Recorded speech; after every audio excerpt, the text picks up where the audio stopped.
Another day in paradise in beautiful Las Vegas, and it's Ruthie Rocks on her Saturday show. And we have a special guest today that we're going to get to, Michelle, who is an Instagram expert.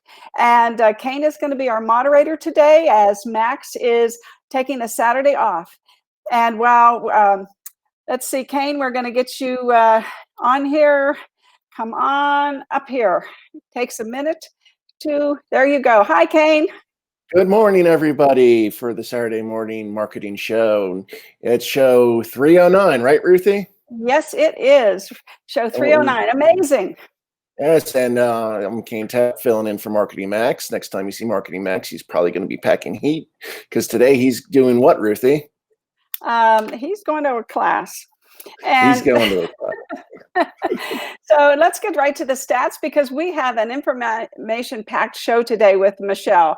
And I want to review our stats. We are still hanging in there at 116% from this September compared to last September. We're 16% ahead, and that is unbelievable with what we've been through this year.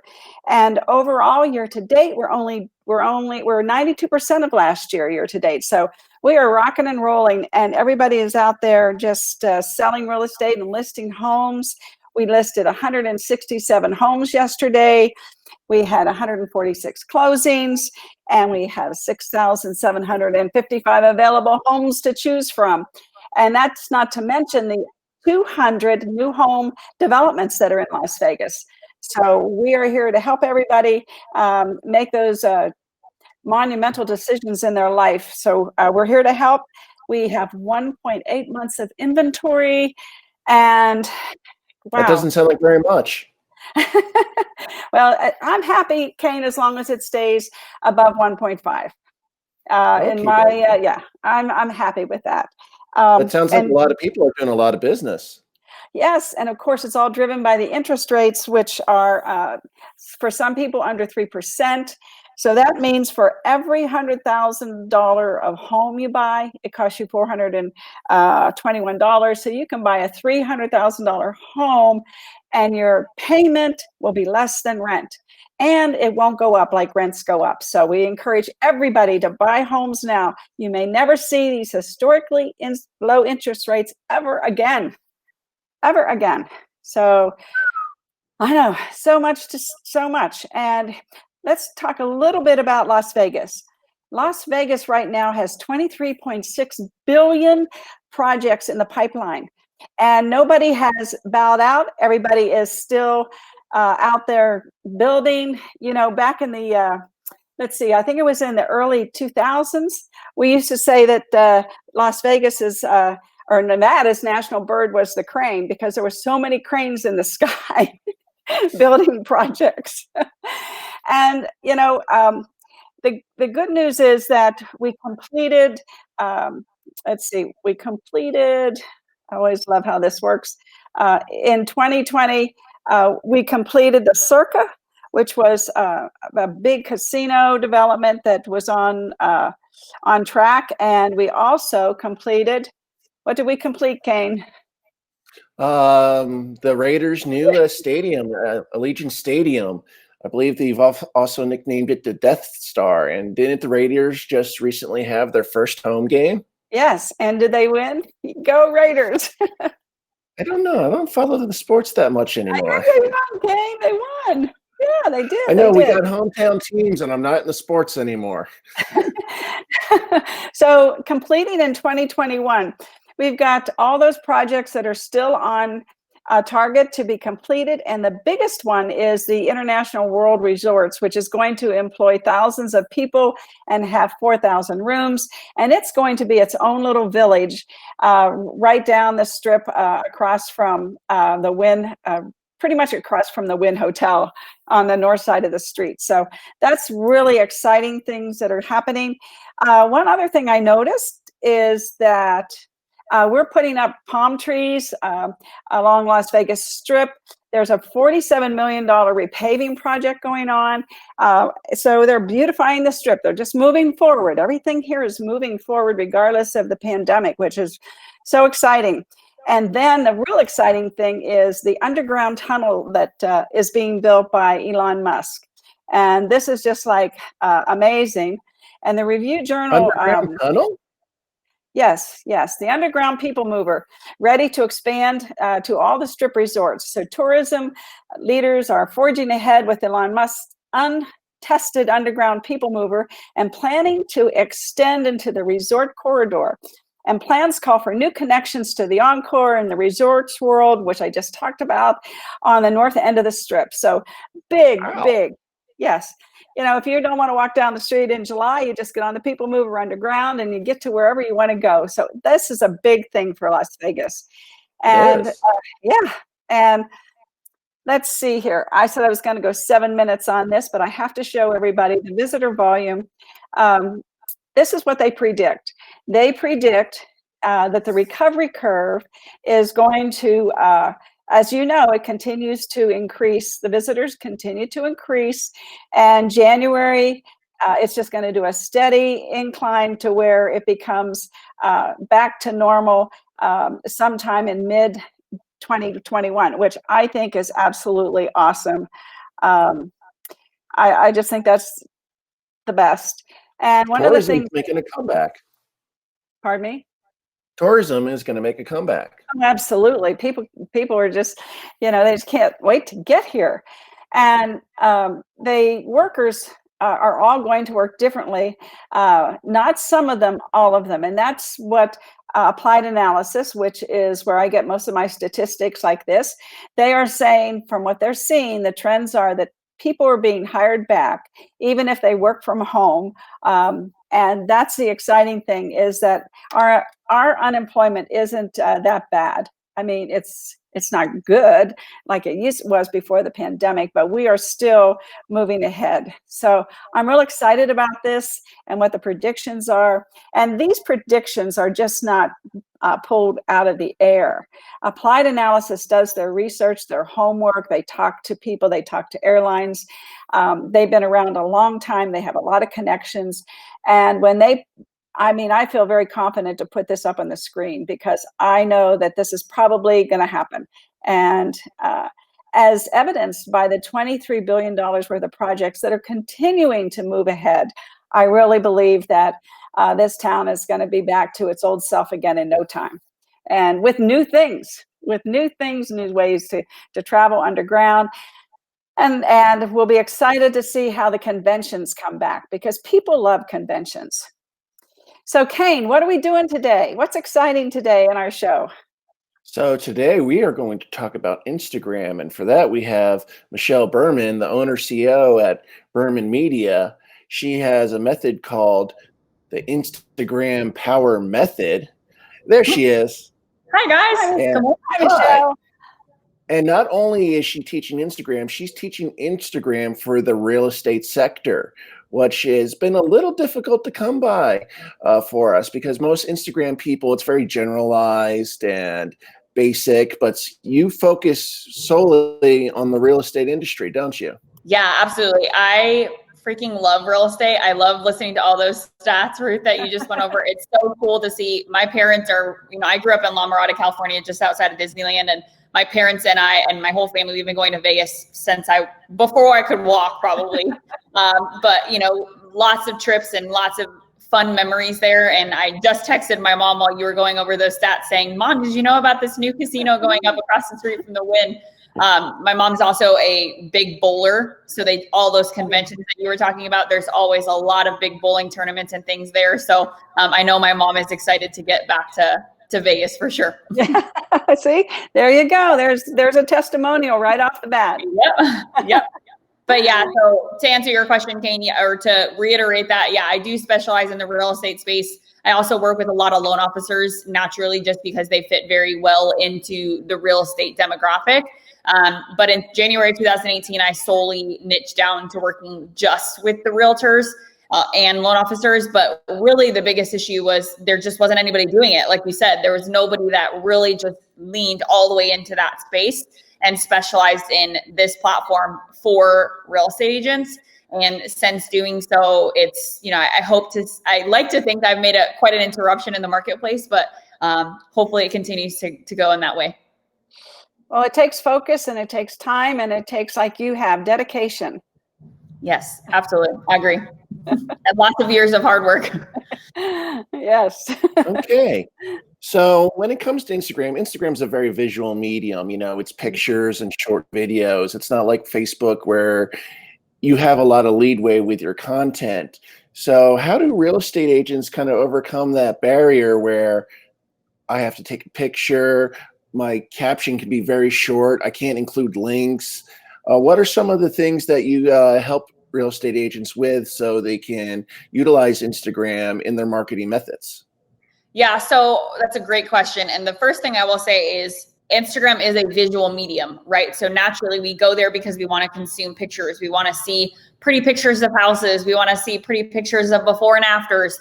And we don't necessarily go there with all of our intention based off the caption, if that makes sense, like we would on Facebook. Mm-hmm. However, the caption on Instagram is just as important as it is on Facebook. It's just secondary. So on Instagram specifically, the visuals are so, so important. So with that being said, one of the things I always recommend to realtors is get in the habit of setting timers on your phone, right? You guys are really, really busy. So you're always out and about in the neighborhood, whether it's doing showings, going to do a new build tour, whether you're going to a closing and you're walking into the title company, just being active on your phone in this case. That sounds weird, but especially for the a little bit older generation that I work with, they'll tell me, hey, I don't even think to take my phone out. Like, it's totally photo worthy, but I just don't think to take my phone out to take that picture. And so with that, what I tell them is, especially when they first start working with me, I say, set a timer on your phone for every 2 hours. And so every 2 hours when your time goes off or that beeper goes off, whatever you're doing, just stop and take a picture of it. It doesn't have to be fancy. It doesn't have to be a perfectly branded photo from a branding photo shoot. It could just be a picture of you walking in and getting coffee at Starbucks, or, meeting a girlfriend for a cup of coffee on a Saturday. Like, it doesn't have to be fancy. And I think that that's a big holdup for most people, is they assume that in order to be successful on the platform, it has to be these perfectly staged pictures, and it has to be overly edited, right? Or it has to be the perfect photos from the listing photographer, or the person taking the photos of the listing, which it just doesn't need to be. That's not what people really want. What they really do want, though, is the connection that those photos bring. That's cool. I find the timer method interesting because what you're doing there is you're building habit. And if it becomes habitual, they'll just instinctually do it when they see something that is photo worthy. And then, exactly. Michelle, they'll see the results. 100%. Yeah. And it becomes something where, the timer, I would say on average, they got to do it for maybe a month or two at the most, but really it's not even that long for most people, because they just start to recognize moments where they could take their phone out. So if you're at the closing table and your buyer's signing their documents, you're just sitting there watching them, right? So stand up, take a quick picture, or have them hold their title key before they walk out the door. And 99.9% of the time, those people are not going to mind you taking a picture of them, especially if you tell them, hey, I'm going to post this on my Instagram if that's okay with you, or on my social media in general. Wow. That's a very good tip. So some other things you were talking about, the picture doesn't have to be perfect. And a lot of people, they have the paralysis by analysis. I need to make the picture perfect. I need the lighting to be perfect. What are some of the things you tell people to kind of overcome that? Because sometimes, just go with it really doesn't work. You kind of have to convince them that if you take your picture, you need to post it, even if it's not that idealized thing in your imagination. Yeah. So what I tell people, and really, yes, I specialize in Instagram, but the true method behind the Instagram power method is this idea of client attraction and sales psychology. So what sales psychology tells us is that people want connection, and they don't necessarily need connection in the form of, I look perfect all the time, right? So I tell people, rip the Band-Aid off. And if your hair looks like crap that morning, it doesn't matter, right? Because we're all human. And at the end of the day, that's what people want. They want that human connection. And especially right now, in the last 8 months or so, we haven't been able to be as active out and about in the community. We haven't been able to do as many things. So people have been able to create a lot of connection out of the authenticity of just their day-to-days. And I actually, from my experience over the last 6 years of being in business, can tell you and will tell you that those authentic off the cuff moments make people, one, more approachable, and two, it makes people feel more connected to you in the sense of, hey, I look like that in the morning, or hey, I have that same coffee cup. You know, you could be sitting on your couch taking a picture of your coffee cup, watching church on Sunday morning, you know? And I have people reach out to me all the time saying that they love that authenticity factor because yes, you know, on my social media feeds in general, I can kind of create this presence of being very put together, but on the day-to-day, I just am like anybody else, you know? And so if someone wanted to follow you on Instagram and do what you do, what is your handle? Berman Media Social. So I don't know if you guys want to put that in the chat box just in case, but a lot of people tend to spell that one wrong. But it's Berman, BERMAN Media Social. BERMAN, all one word, right? All run together. Yep. Social. Let's see if I can spell. Let's see up here. Did I do it right? Yes, ma'am. That's correct. Yeah. All right. So we can follow you. Everybody follow her on Instagram and do it like I tell everybody, do what I do. Just follow me.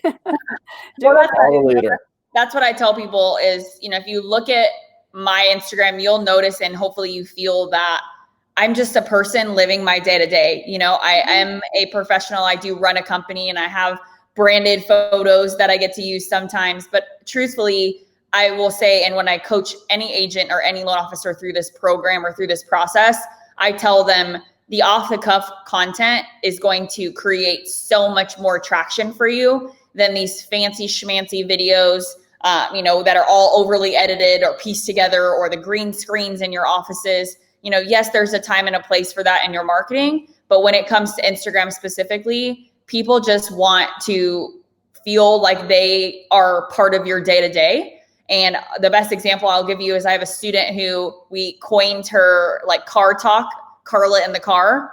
So she'll be driving home from, you know, a closing or from meeting with a buyer or something. And she's just in her car talking to her cell phone. She has one of those little things on her dashboard, you know, where you just clip your phone in. So she's not using her phone in her hand. So she's safe, right? Nobody go yell at Carla. But she created this concept of Carla in the car, and people get excited about what's Carla talking about today in the car, you know? And she's gotten so much more traction off of that than she has any other professionally done video that she's spent, you know, however much time editing or making pretty and adding captions to and all of that. So I think your point is, we see it all the time where people think that everything has to be picture perfect and then they don't do it. Instead of, like you saying, just be authentic and just take advantage of the moment. Because I know a lot of social media people that are Instagram quote unquote experts, and they're all about, you know, making that video just the best video or the best, you know, that because they do videos, you know, the best that they can be. They B-roll them, then they add things to them, and it's like, oh my God, you know, this takes like 15 minutes, and what you're saying, just do it right then and there. I mean, one, you just hit that on the head right there, Ruth, is people don't do it because they get scared of all of the things that go into doing it. You know what I mean? Like, people will reach out to me, be like, I spent all this money on this video thing, and I have this, and I have that, and I have this, and I have my whole room set up.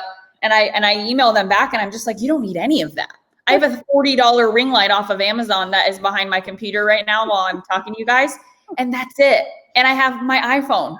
That's all I have. And I can tell you, you know, I've been in business for 6 years, and I'm doing pretty darn good with my $40 ring light. How many followers do you have? Just over 5,000. I think I'm just shy of 5,100. And I didn't start that Instagram until later in 2017. So it's only been a couple years. That's pretty good. That's pretty good. Fabulous. Yeah. And I today, when I did my description for the show, I looked at your Facebook business page, and you did a video the other day, and you had 2 or 3 things that you enticed people to watch. And I thought they were very interesting questions. Do you have a couple minutes to go over the answers to those questions? Yeah, of course. I'd love to. The first one was Googling. Oh, yeah, yeah. So, things or why you shouldn't just Google everything, or why you can't just Google everything to find the solution. And I'll really kick it off by saying this, that there's a really big problem in everyone's marketing right now. And it's this issue with learning how to be specific and being confident in being specific. And with that, there's some pieces to creating marketing that I just feel like people are failing at. And I think they are so worried about their marketing and making sure that they have the right handouts, the right door hangers, the right, all of this stuff. But what they're really missing is what is their actual value proposition and what are they actually giving to clients that not everybody else is doing, if that makes sense. So specifically, what I will tell you is in today's market, it's very saturated, and it's not just saturated, it's really, really sophisticated. And so because of that, people are really tired of hearing the same information. So what I always tell people is, if I can just Google what you posted and get the exact same information, why would I hire you? Right. Right? Why would I give you my money to help me go buy a house if the information on your social media or in your marketing in general looks like the 500 other people I get door hangers or email, or not even just emails, but the things in our mail, right? The little flyers with listings available in your neighborhood, that kind of stuff. Okay. So if I can't come up with something that Google can answer, I shouldn't do it. I mean, in my opinion, there's a whole method to that. There's a whole strategy behind how I coach people through creating content that's much more valuable and much more narrowed down. Yes. But what I will leave you with is this concept, and Ruth, hopefully you and Kane and I, we can talk about this a little bit now, but when you're creating your marketing, I always tell people to go through the value series funnel. That's what I call it. But theoretically, what this really looks like is identifying what your niche is and being really specific about it. So when we first started the call, Kane said to me that I specialize in real estate, and there's a lot of people who are in the Instagram world, but that they just do kind of a little bit of everything, or they're more the 101. Well, I'm not the 101 person, because I was confident enough in my value proposition to say, I'm going to solely focus on real estate agents and loan officers. And do I get people outside of the industry reaching out and asking questions and asking if they can, work with me? Absolutely. And that will always happen. But what I have been able to do in that initial piece of my value series funnel is say, this is what I really specialize in. And then the second piece of the value series funnel is, once I know what my niche is, who's my ideal client, right? Who are my, in this case for realtors, who are... Oops, lost her. Oh. Come back, Michelle, come back. Uh-oh.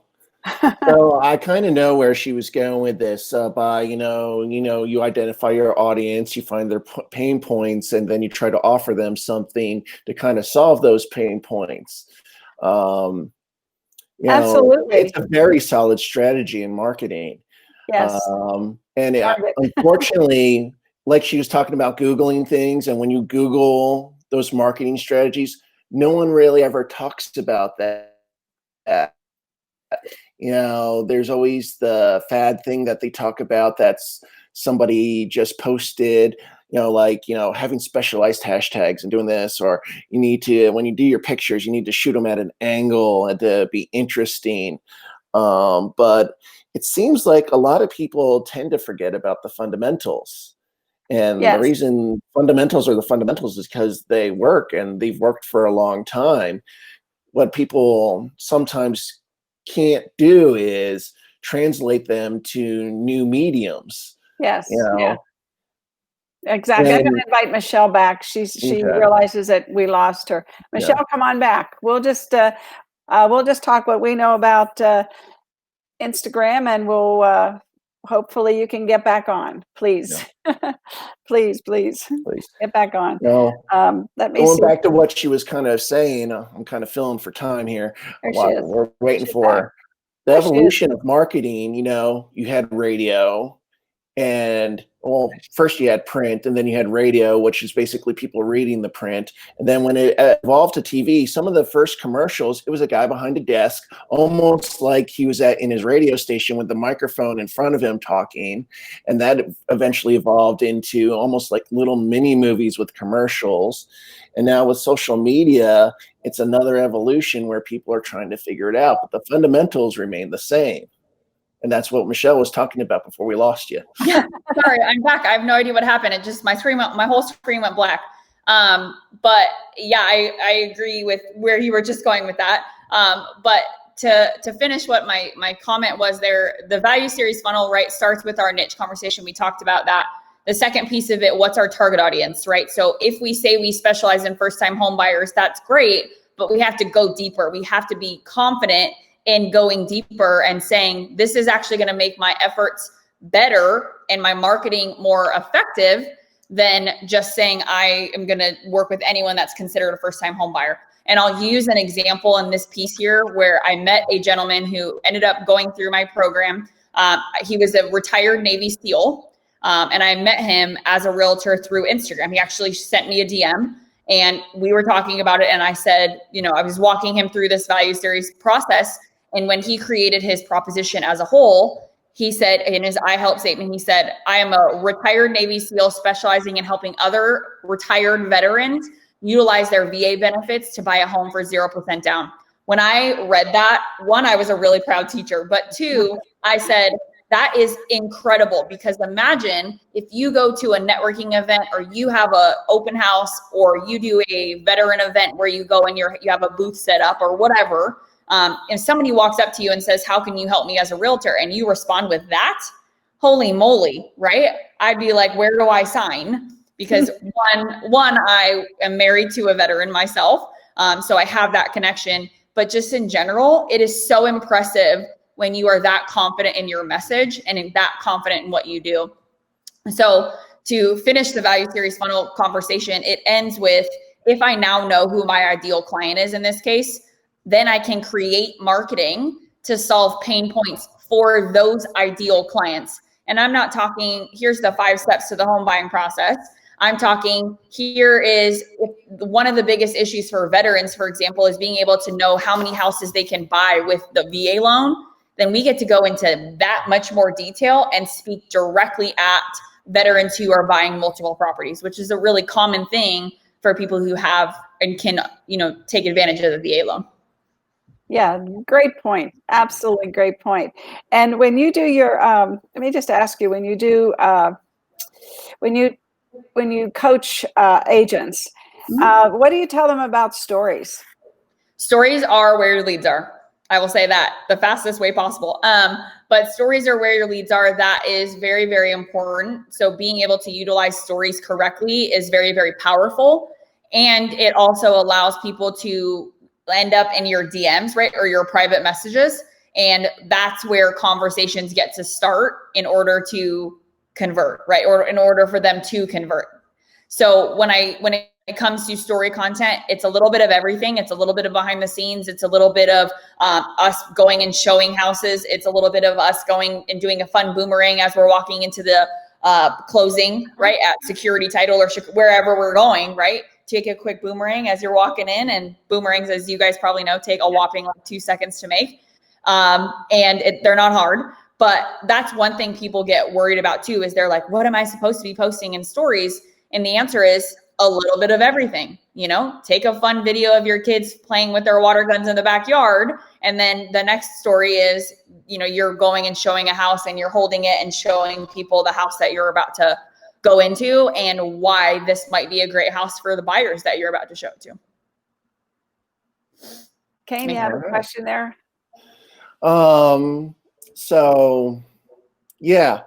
So this kind of goes back to identifying your ideal audience, because real estate is different from market to market.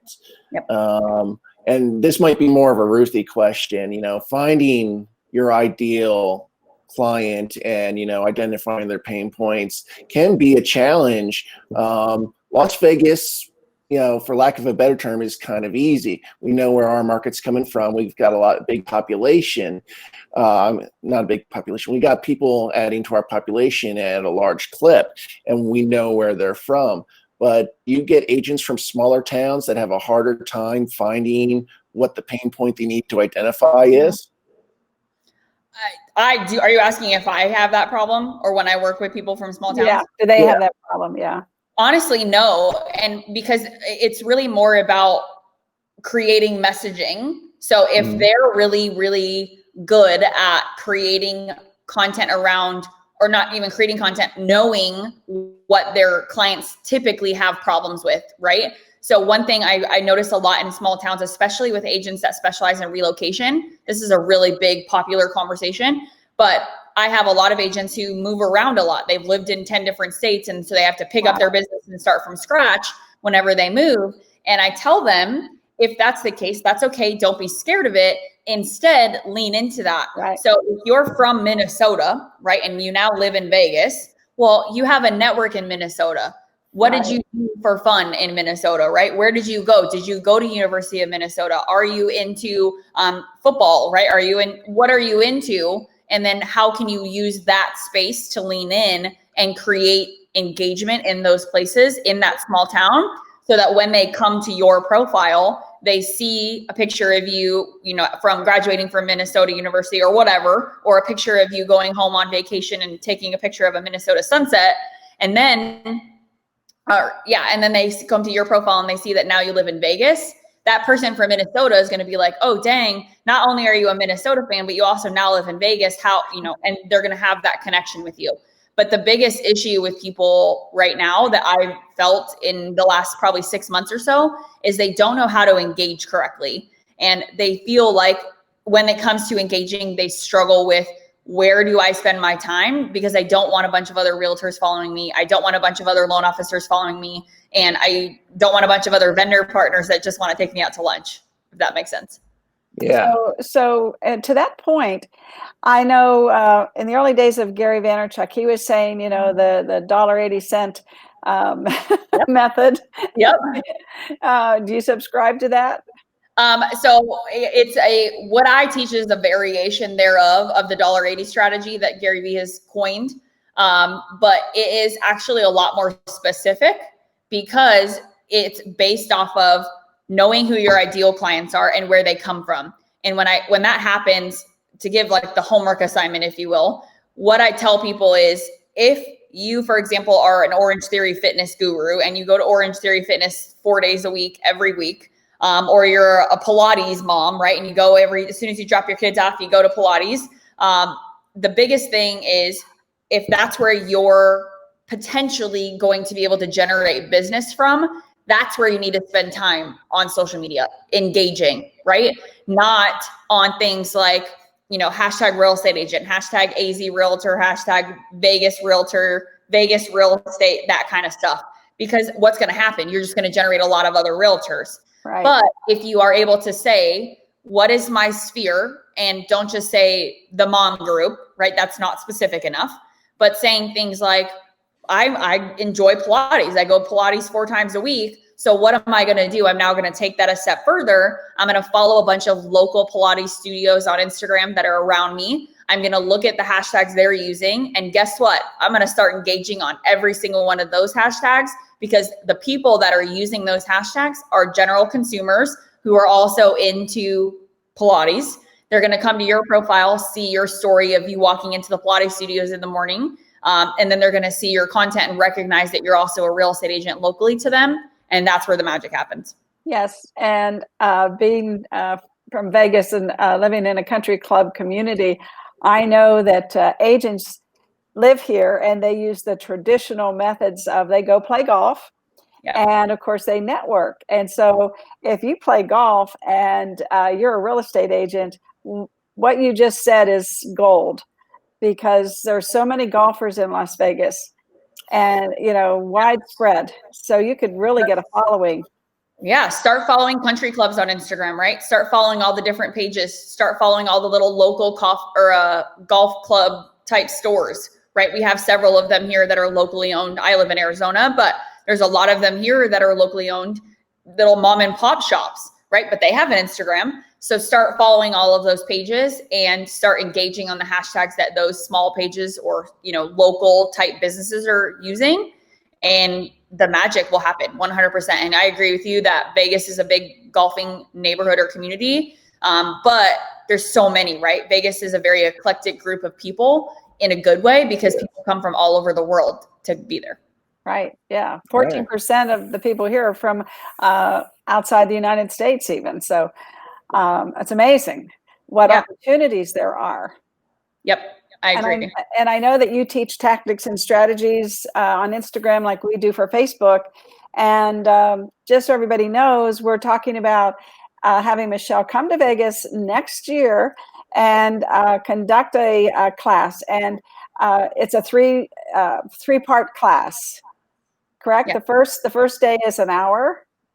Yep. So when we do it in person, it may be a little more unique in a fun way. But it's a total of 5 hours. So typically when I'm traveling out of the state of Arizona, it's usually a 2-day event. So it'll be like the first day will be 2 hours, the second day will be 3 hours, and then we have some Q&A time after each session. It happens every time. I pretend like I'm going to get out of the door and I end up stopped and have to answer 100 questions before I can go. It never works that way, does it? No, that's beautiful, because then people want to learn, and that's how they learn. That's honestly my favorite time is after the class is over, because everybody's wheels are spinning and they have all these ideas and they're like, what about this? Or what can I do with this? Or what, you know? And the thing for me as an instructor and as somebody who is very, very passionate about this is when I can see people's light bulbs go off and I can see people starting to put pieces together of how they could really start to leverage this and have fun in the process of doing it, I am all about it. So one of the questions that we get asked, and again, we don't necessarily teach Instagram, but we know about it. We have an Instagram page, and I look at other people that do what we do in social media, and they tend to patternize their wall on Instagram. What do you think about that? Yeah, their feed. So I teach a 30-day content calendar. And if you guys consume my Instagram, you will see that grid pattern happen. And there is definitely a method to that. And what I really want people to understand is that it's not just for funsies. It's not just to make it look pretty. It's actually client attraction. And it's actually the sales psychology aspect of this, which is a huge part of what I teach. But most of you guys, if you've been in sales classes or you've taken sales ideas, or I don't even want to say CE classes because I don't know if they really do that.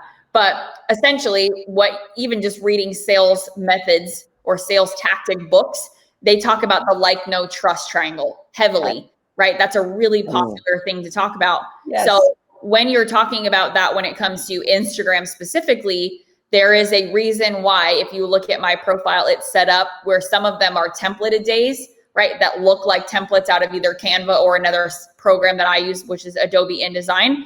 And then there's a reason why every other photo is a lifestyle image of just me doing me, right? Me living my life. And the content that are what I consider lifestyle images, those are your like and know days. So that's so people get to feel like they like what you are doing. And they also get to know you on a personal level. And then the value days, which I talk about heavily as far as in the class, which it sounds like George is already excited to go. So that's cool. But what I teach in there are what the 4 pillar pieces of content are. And 3 of those 4 pillar pieces are your value days. And so I break down each one of those pieces, but those value days is how we earn trust, right? So it's through social proof. It's through value series content, which is you getting to talk about something that you specialize in, right? So leaning into your zone of genius, kind of what we talked about a little earlier. And then the 3rd day, depending on the person, being either listings or, closings that you have coming up, testimonials in the form of lifestyle images of your buyers at closing, holding their title key, or, they're holding their sold sign out in front of their house that you just helped them sell, or their goodie basket that you get them. But the mindset behind the grid and the pattern on your grid is, again, creating the like, know, and trust without having to sell all the time. Because one of the biggest pet peeves I have is looking at other agents' pages and it's listing. And I'm like, who's the person behind all of this? Because I'm not buying. No. No, and I tell people, stop selling. Stop selling. We don't absolutely. sell. That's not Give what we value. do. We give value. We help people. Yeah. So, and I'm all about the tactic of using a grid. So in 30 days, you have certain days you give value and certain days that you perhaps are more of a person, right? Yes. You know, going to Pilates. So using the grid mentality for stories, do you do that same? No. Nope. Stories are just totally on the fly for me. You know, I am getting ready to my full-time employee, Sarah. I love her to death, but I'm getting ready to go to her bachelorette party here at 11:30. It's just a big pool party with 15 girls, and I can't wait. But Wow. there's story content there, right? I just get to talk about hanging out with my girlfriends. And I already took a screenshot of us and put it up in my stories while I was behind the scenes here before we went live. So it's a little bit of business. It's a little bit of personal. My husband and I had a sushi date night at home last night. So I put some of that up in my stories, you know, and then earlier that day, I went live on Facebook with Jeff Feitzer, with Lab Code Agents. And so it's kind of a little bit of this, it's a little bit of that.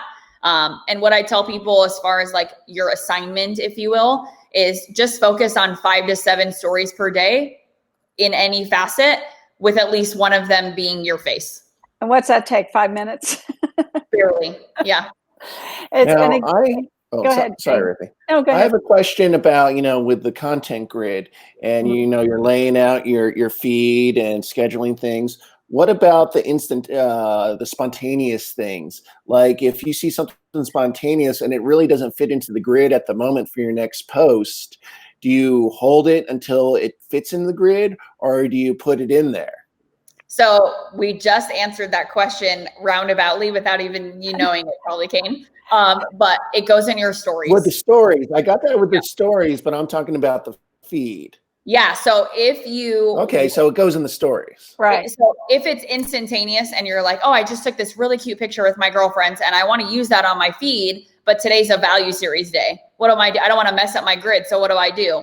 Right. And this is the way I've developed the system, is so that it allows for spontaneity. It allows for that creative freedom in the sense of put it up in your stories immediately. You can save that photo in your camera roll and reuse it.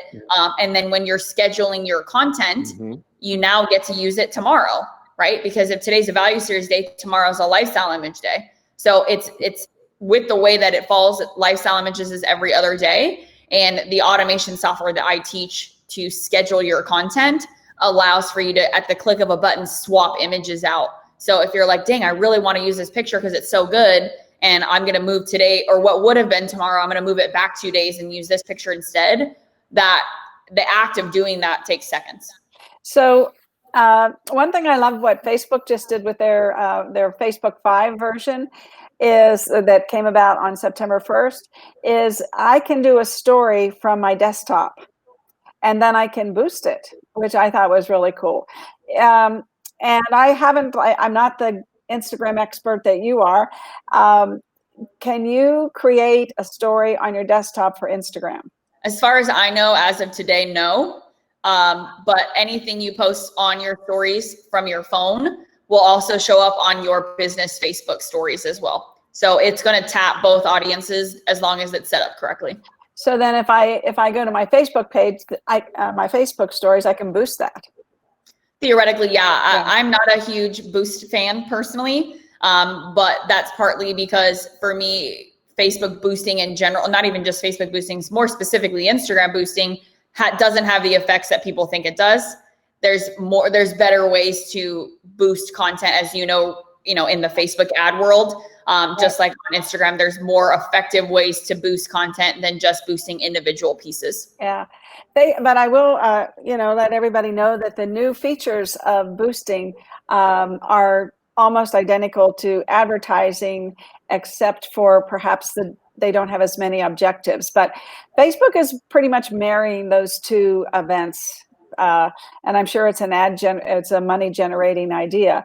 And I just don't want people to spend money on ads if they're not going to do it correctly. Because I know you and I talked about this, Ruthie, but people have traditionally spent money on Instagram advertising and Facebook advertising without knowing what they're doing. And it's a massive waste of money because they just don't understand the process. So that's why I'm always hesitant, especially for newbies or people who are getting their feet wet in the program. I just don't want them to waste their money there yet. Yes, right. They have to know how to do it, and what there's I mean, we take 8 hours and talk about, you know, tactics and strategy, because if you don't have the right strategy, your tactics are wasting money. Yep. So back to Instagram, do you use Linktree, or do you use something? Nope, I don't. There's actually a new feature in the automation software that I use, and I'm keeping that a secret. So Good. for all of those Class. who are listening, come to class. Come to class. I love it. Yeah, but the automation software that I use also has a link it feature, so that when you have a link in your bio, if you were to click that, anything from your Instagram grid that you want to be clickable will show up there. So I could tap on a post and it'll take me directly to whatever URL you have it synced up with. So yeah, it's a really cool feature. It's essentially a roundabout of making your Instagram feed shoppable, right? So real estate traditionally doesn't, like, it's not allowed, right? Facebook advertising, you can't do, or Facebook shopping, if you will, that doesn't connect to Instagram to allow it to be clickable for many reasons. One, because real estate is an expensive purchase. It's not a $20 thing. Yeah.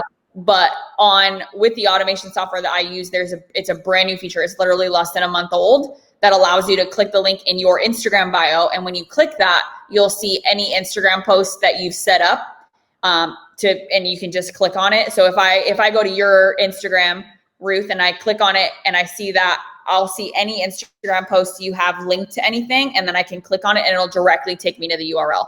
So this goes really well with listings, right? When you're trying to promote a listing, when Kane was talking about you can't use the URL in your caption, well, you instead can create a call to action and say, click the link in my bio to see the Instagram post and see the full listing. So then they can click the link in the bio, see that listing post that you just posted that grabbed their attention. I can now click on it and it'll take me directly to the MLS link, or whatever you set it up as.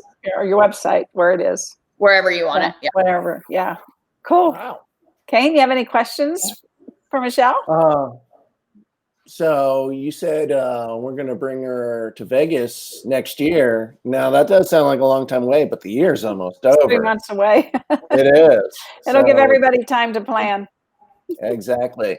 So that should be very exciting.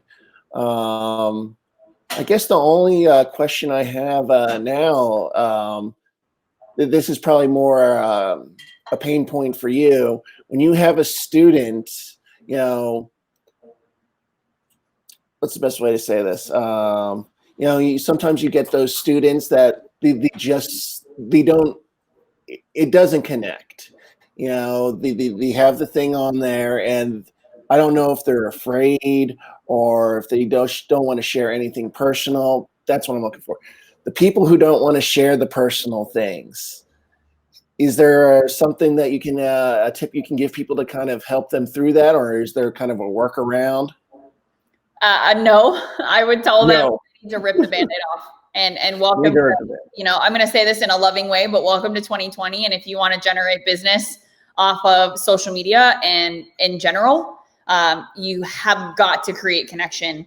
And I am a psychology guru in the sense of I just really love it. I really love the way our brains work. I really love the way that people think. And for me, that's a huge part of it. And studying sales psychology has been a pastime of mine for many, many years. And one of those things has led me to understanding in depth Gen Z, which is the generation underneath myself. I'm a millennial. And even the generation older than me. So you're not your baby boomers, because that's a little bit older, but the generation in between, sometimes coined the Oregon Trail generation. They have different needs, right? They have different requirements for how they're going to hire people than my generation of the millennials, and even more so different than the Gen Zers of the world. So one thing I talked actually yesterday on the phone with an agent who called me from Chicago, who came across me on Instagram. She said to me, she goes, well, I get so many referrals. I don't really need social media. Why would I spend time on it? I'm so busy with people, word of mouth. That's where I get all my business. And I said, okay, well, have you ever lost a deal from someone who ended up going with another agent? And she goes, oh yeah, it happens all the time. And I said, okay, so think about it this way. you may be the most qualified realtor in that area. You may be the go-to girl in the suburb of where you are. But if somebody refers you their children, let's say, or their, early 20s that they just graduated from college, they want to buy a house, and, you're their mom and dad, and you use this lady. If I, as the daughter of that mom and dad, go look up this girl and I can't find her on social media, I'm not going to use her, right? I don't care how beautiful your website is, because if I can't connect with you there, I probably already have a realtor that I'm following on Instagram. I probably already have a loan officer that I'm connected with, or I probably have a girlfriend from college that got a real estate license that I'll go with her instead. So even though this girl who is the expert may be exponentially more qualified, if I can't connect with you on this platform, I'm not going to hire you. Yeah. Well said. We teach Brian Buffini's Pathways to Mastery. And one of the things for people like the gal that reached out to you from Chicago, if you don't want to use social media, you definitely have to have some type of a system to stay in front of your clients, and you need to be adding people to your database every day and continue to stay in front of them, by calling them, by texting them, by sending them personal notes, by sending them items of value, and just staying in contact with people. If you don't, because there are people, we have to accept the fact, I guess, that there's agents and people that don't want to use social media today. Not saying that they're not going to eventually, but in the meantime, if to that lady in Chicago, you need to stay in front of those people so you don't lose out to other people, other realtors. Well, and that's the hard part, right? That's the problem, is that unless you're really, really good at doing all of those things you just mentioned, and you have a really awesome email drip set up, or system in place, you use Boomtown where you have videos that go through via email where people can see your face. It's never going to work as well as what the social media will do for you, or in general video content will do for you. So no matter what angle you look at it, whether you decide to adopt using social media today or 5 years from now, no matter what you do, if you don't, you will be so far behind that it doesn't matter how good you are. Yeah. And eventually it's going to come to that. So you said, let's see, you had what was your third thing on your, yesterday? What does Hope have to do with IG content? Yeah, it's a great point. It's a great question. And it's one of those things for me that, it's not enough today to tell somebody, I'm going to help you find your dream home, or even saying something like, I'm going to help you find your dream home and move in 30 days. Like, no matter the claim that you're claiming, it's not enough, because what they really want is to feel without a doubt that you're the person that can help them do it. So hope is, and the reason I use that term is that hope is created through connection, right? There's that word again. But this feeling of you can do it for me too is created through connection. So one of the things I teach people is the storytelling aspect of your content. And instead of just posting, congrats to Jane and Mary on their new home, or, on congrats to John for buying his first house at 22 years old, right? Instead, the power behind creating connection is in the story you tell. So if John, this 21-year-old, is buying his first house, there's got to be a story there, right? Because most 21-year-olds don't just buy a house. Right. So he did something right. Exactly. So what's the story behind it? Because what's going to happen is other people are going to connect with that, and another 20-something young person might come across that and be like, oh my gosh, what have I done so wrong in my life? I'm 23 and I don't own a house, but maybe Realtor Michelle can help me, right? Because of the story you told in your caption. I put this to the side of me and I'll show you guys, but this is a book that I have read, many, many times in my career. It's called The Story Factor. I read it in my master's when I was getting my master's. And it's still relevant today. I'm actually putting my 2 employees through the book. It's like their homework assignment, if you will. Who wrote it? Annette Simmons. Who? Annette Simmons. Annette Simmons. Yep. I read it when I was getting my master's degree. And then right now I'm actually having my girls go through it, because there's so much power in the storytelling aspect of things. And that 21-year-old gentleman, you know, what's his story? I want to know that. I want to feel that, because if I read that and I'm another 21, 22-year-old, I am going to now have hope. There's that hope word that I can do it too. And that's how it happens. So Instagram is a position, or is not just a place to put content because you're bored or because you want to feel like you are using the platform because everyone else is. It's actually really an opportunity to change people's lives, like a lot. Yes. Yeah. Well, I think that we've really intrigued everybody to set them up to come to class in 2021. Michelle, it's been great having you. We've been going about an hour, so super. Where did the time go? Yes, where does time? It just flies away. So today we went over the stats. We went over what's going on in Vegas, where we think Vegas is headed. And we had the lovely Michelle talk about Instagram. And hopefully we'll fill up the room and have a great Instagram group of people who can go out there and start telling stories and giving value and using the grid and all those things that you offer. Fantastic, Michelle. Thank you so much for having me. I appreciate it. And happy Saturday to everyone. Absolutely. Yes. The last Saturday in September. Enjoy it. September's over? Yeah, well, almost. That means Halloween is almost over too, because the way the months go by, it seems like it just started. Now it's over. Next one's going to start. Then it's going to be over. Before we know it, it's going to be Christmas. Yes. We love everybody. Thank you. And we'll see you tomorrow morning at 9 o'clock. Bye.